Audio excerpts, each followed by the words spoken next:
Good morning. You're back watching Inside Tennessee. Our guest is District Public Defender Mark Stevens, and Don Bosch has a question. We were just talking about budget, and there's a really big reason you can run on that small of a budget, and that's the really interesting and success story that you had in building your space, which is unique.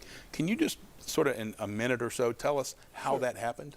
Sure. I've got to give thanks to Tommy Shumpert and Molly Pratt, who were really instrumental in getting us that space. We developed a couple of problems during the construction part of the project, and Tommy was always able to help us get through that. But what we have is we took a 20-year note. We prepaid 1 year. The state pays about two-thirds of the debt service every year. We are 17 years into the 20-year note, so in 3 years, Knox County will own that building outright. State will continue to pay about $120,000 in rent a year for us to remain there. So it has been, I haven't been to every public defender office in the country, but the ones I've been to, that is the finest public defender office of any building of any place I've been in the country. It's amazing. And what I knew it would impact clients. Clients don't expect their public defender to be in a building like that. I didn't realize the internal impact it would have. The lawyers in my office feel so much more empowered and emboldened by the fact that they have that sort of a facility to practice. I remember your space, not your first space, that was medical arts, right. But Second when I came space. Along in '93, Yeah, you were on Ayler. It was kind of the back half of a building or something by the interstate. Sometimes described as we were in the far right-hand lane of the interstate. Yes. Right off 17th. You know, an adult bookstore close by wouldn't have been a surprise. So you're retiring. I am. And do you feel good about leaving the office in good hands? And I mean, you've been the face of this for so long. I do have a wonderful deputy, Eric Lutton, who is working to take over the office. If he's fortunate enough to get the governor's appointment, then he's going to run. And he's very competent, very qualified to run it. And I feel good about where the office will be if Eric is able to assume responsibility. I'm stepping down, though, to be frank. What I wanted to accomplish with that office, I've accomplished. Like and I don't say that arrogantly, but if someone were to ask me, what's your vision for next year? What's your 5-year vision? What's your 10-year vision? I don't have one. And I think the organization dies if their leader is sitting as flat as I am right now. And plus, professionally, I'm looking for a challenge. I think that office is perfect, and I don't want to mess with it. And I don't think that's a good thing to have a leader with that frame of mind. That's very honest. Time for me to move on. Mark Stevens, what are you looking at? I'm going to do a couple of things. There is a nonprofit called the Justice Initiative that I founded about 4 years ago, and I want to be involved in what they're doing. I also want to go back into private practice. I started my career about the first 7 or 8 years of my career was in private practice, and I want to return to that. I always really respect people that are in private practice, the challenges that are there for them, and I want to see if I can do that. Clients? Yeah, I'll do some. We all get those. Some of them involuntarily. So Work is not hard to find. Paying work, I understand, is hard to find.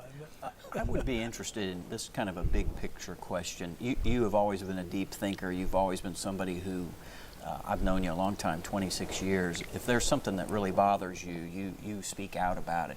As you get ready to leave this position, in terms of what you all do and the state of the defense bar and what's happening, anything that like keeps you up at night or really makes you shake your head?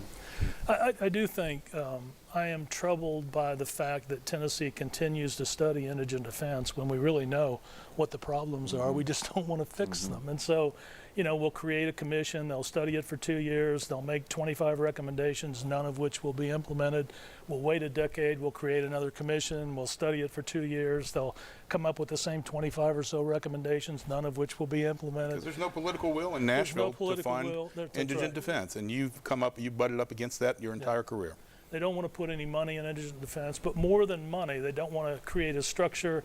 They don't want to hold lawyers accountable who do this kind of work. And as long as that's the situation we're in, I don't think indigent defense is ever going to go improve the way it should improve. In terms of the office, that local money, that what we call 75% money, Right.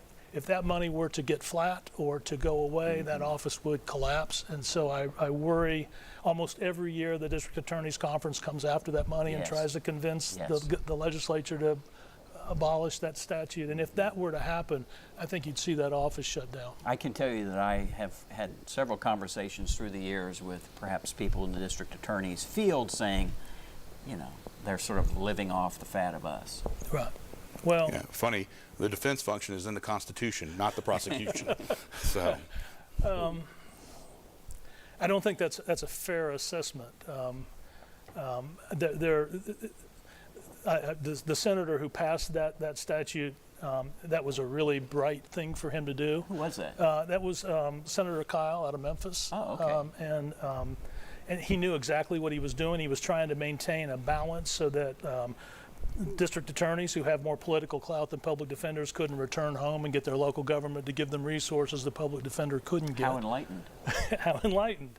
That's right. And, you know, the fact is, it's been on the books now for over 20 years, Right. and it's worked really well. To abolish that statute, I think, would really set the public defender office back considerably. Now, we do get much more money than any other public defender office as a result of that statute, but we really survive as a result of that money. What, in terms of your staffing, has it really grown very much? Yeah, we started with 7 lawyers. Right, I The remember Knoxville that. 7, they dubbed us nationally, the Knoxville 7. We then, a couple of years later, they doubled it to 14, and now we're at 27 lawyers. So, yes, our staff has grown significantly. We're now at about 65 people. From an office standpoint, we have more county employees than we have state employees, thanks to the local money that we get. So. Are you still behind? We're still behind, yes. And I'm a little worried, too. We saw an uptick in cases this year, which is the first time in the last 3 years. We've either been flat or seen small decreases in caseloads. This year, we started back up again. So the caseload numbers need to be monitored carefully. Well, Mark, we would like to express our thanks to you for the work that you have done. You are a true public servant. You never sought out the spotlight. You have always kind of preferred to live under the radar. we had to drag him on this show. Yeah, that's right. I begged, and I was delighted that you could come on because people need to understand. Well, I appreciate that. People need to understand the work that you have done on behalf of anyone out there who may need assistance. It's real. We wish you luck. I already sort of twisted your arm and got you to say yes. You'll talk to us in the future, Sure. and I hope so. All right. So we wish you luck and your family. You're a terrific family. We're going to take another break, and then we're going to shift to talking a little bit about an election we've got going on.